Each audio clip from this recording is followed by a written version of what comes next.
Ezibhlungu ayipheli guys. Umuzi kagogo neimpahla besifaka sikushile kanjalo. Sekushe kanjalo.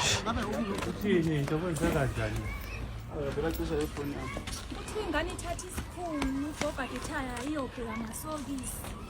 Kusho lesikhathi nje ugogo eqhubeka nokuwasha ingabuyi kanti ithatha isikhuni yayo ithatha ithala ithinde.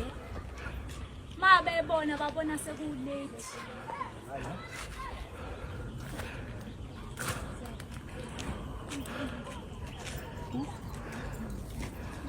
Wow.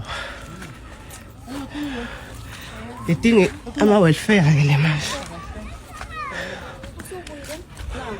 Basha zonke impahla.